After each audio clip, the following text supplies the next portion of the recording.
All you homeowners have unique needs. Some feel the need to paint their door a vibrant shade of blue. Others have the need to decorate their bathroom with fish, anchors, and other nautical items. And because each homeowner has unique needs, Geico helps you get the right coverage for your home and what's in it. That way, you get exactly what's right for you, even if your needs are unique. Get more with Geico. With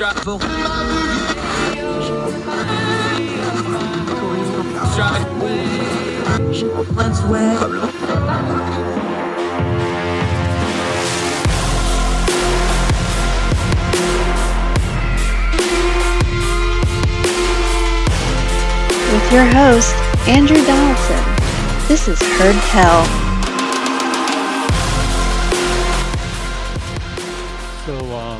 I actually just got done doing TV stuff on the Signal story, so that's why I'm dressed up. In fact, let me get this tie off real quick. Super professional today. I just want to talk about this in the way that a little big picture wise, because what happened here, there's the story and the classified information on Signal, and that's part of the story. But how we got here, things don't happen in a vacuum. They happen in a sequence is a foundational principle to this program and how I write and how I commentate and all of that stuff. The sequence of events that's really going to make this a bigger story, and it's already a bad story, is the fact that for a decade, Donald Trump has benefited from the best media coverage any presidential figure has ever had. Since at least Clinton, but even Clinton towards the end, they figured out they could make money tearing him down with the scandals. But no president of my lifetime has had the adulation of a chunk of the media. And because new media has changed, and it's not just, the network news anymore, the MAGA right-wing media stuff, the right-leaning media, however you want to phrase it, we don't have good terminology for it. It's not conservative anymore. Whatever you want to call it, that media bubble has greatly helped Donald Trump because it's just all raw Trump all the time. It gives him direct messaging to his followers. This is the kind of story where it bites you in the butt. Because, and let's just lay out the sequence of events here, Jeffrey Goldberg of The Atlantic got added to this group chat on Signal. That's a app, kind of like a WhatsApp or whatever. Allegedly pitched as very secure. However, we know that Russia has been able to get into it. Other untoward actors can get into it. They can do it through phishing methods. They'll send you a QR code or a link or whatever, your Signal chat. You click on the wrong link, and now they got you. They've been doing this in Ukraine for a couple of years. So we know it can be compromised as a platform. And that's actually secondary because you're not supposed to be discussing anything even remotely like this on anything outside of secure messaging or SIPR or in a skiff or anything like that. So it's ridiculous that they're on this thing anyway. The way this story laid out was Goldberg was on the chat. He held the information until after the strikes, which he well should have, because this really could have got people killed.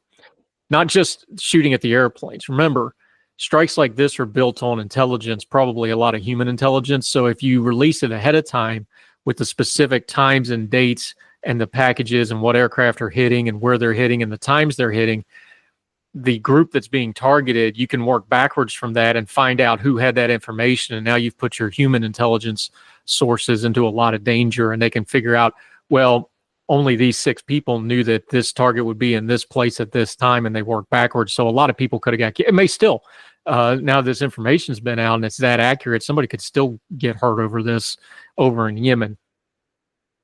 But the media bubble and Trump always getting away with whatever he wants and not really ever having any consequences and always playing the victim. Look, we talk about accountability for a reason. If you're a fan of Donald Trump, you wanted to hold him accountable so that he would be better at what he does. When you don't hold somebody accountable, you are automatically enabling them. So now the Trump administration, when faced with this crisis, Goldberg held it. When he released it and said, I was on this group chat, I was added by Mike Waltz, who's the national security advisor. He should have already resigned. he goes on TV and talks about how a number was, this is a verbatim quote, got sucked into his phone. No, it didn't. You put it there when you were, a congressman and you reached out. The only way that number gets into a group chat is because it was already in your phone. You knew Goldberg from when you were a congressperson. He said, if you ever got anything juicy, hit me up with it. You put it in your phone. That's how I got there. Let's all be adults here. The media bubble told them to deny, obfuscate, attack the reporter. The media's making it up. He doesn't really have anything else. So Monday, the whole story was what Goldberg had said to that point.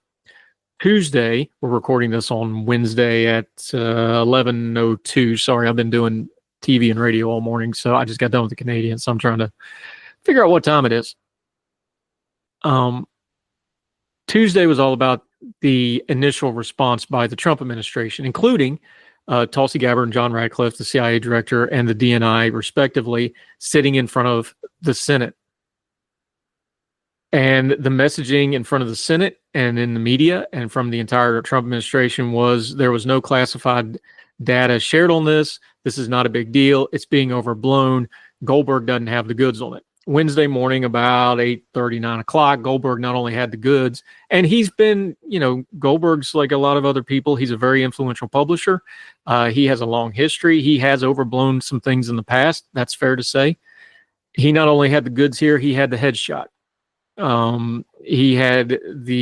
released the entire text a couple hours ago as I'm recording this.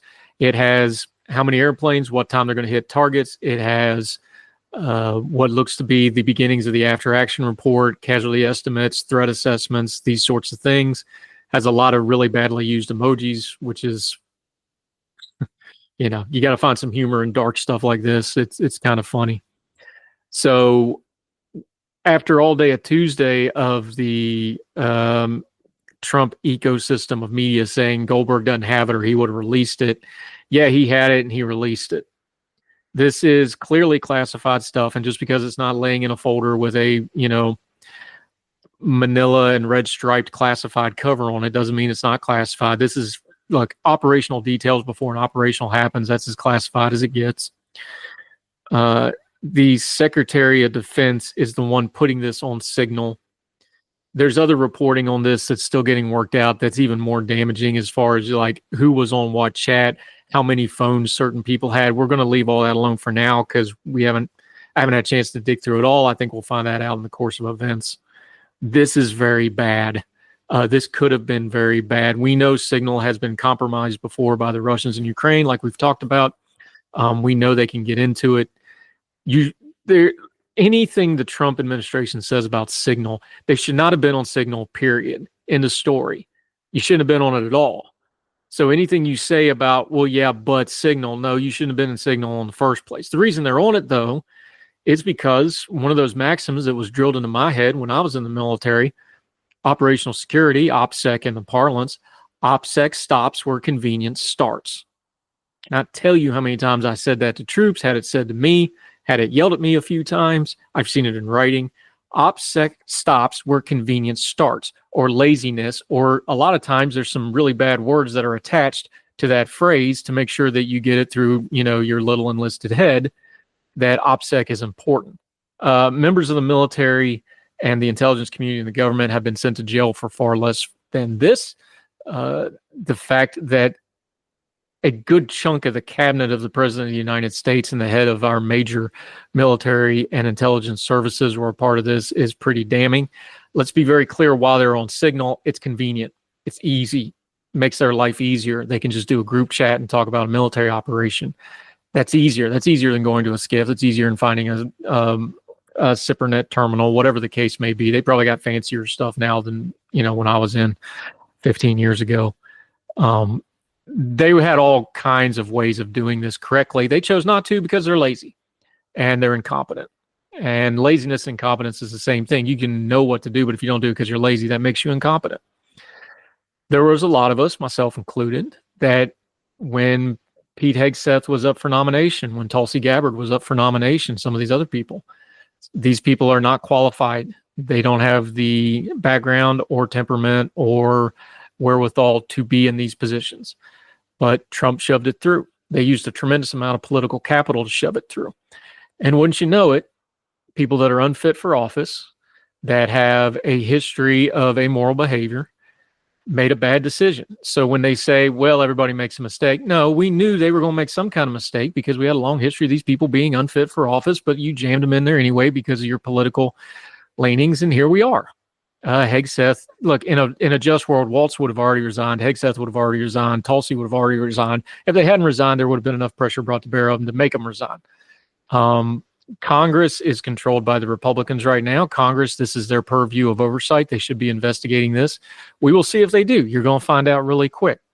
You should watch people like Senator Wicker, who was not real happy about the arm twisting over Hegseth, but went along with it.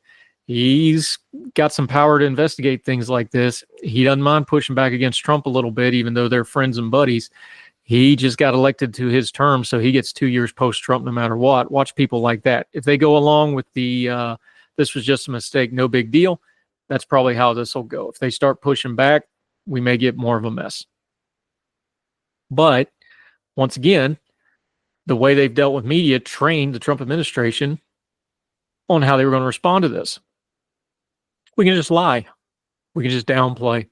We can pretend like it'll go away because all these other things have always gone away. And we've always got away with our base from lying before. And because Joe Biden lost the ability to speak on camera, we got a second term. That means everything about us is super great and awesome. But that's not the real world. That's the bubble that the Trump administration functions in. At some point, I suspect we'll get at least one scapegoat that's going to have to fall on their sword over this, especially now that we have Tulsi and Radcliffe lying to Congress. Both of them should have resigned in shame, but neither of them have any. You could tell Radcliffe yesterday watching that he was shook. He didn't want to be there. He knew he was in trouble. Tulsi's very braggadocious. You could tell in her answer she was taking, especially when Mark Kelly got all on her. You could tell long pauses, really thinking about what to say. They're actually sitting in front of the House as I'm recording this. So whatever happens after that, I haven't seen it yet. I suspect it'll be ugly. But this is everything with Trump is a Rorschach test of whether you like Trump or not. Do you see Trump excellence in the ink blots? This is a pretty cut and dry one.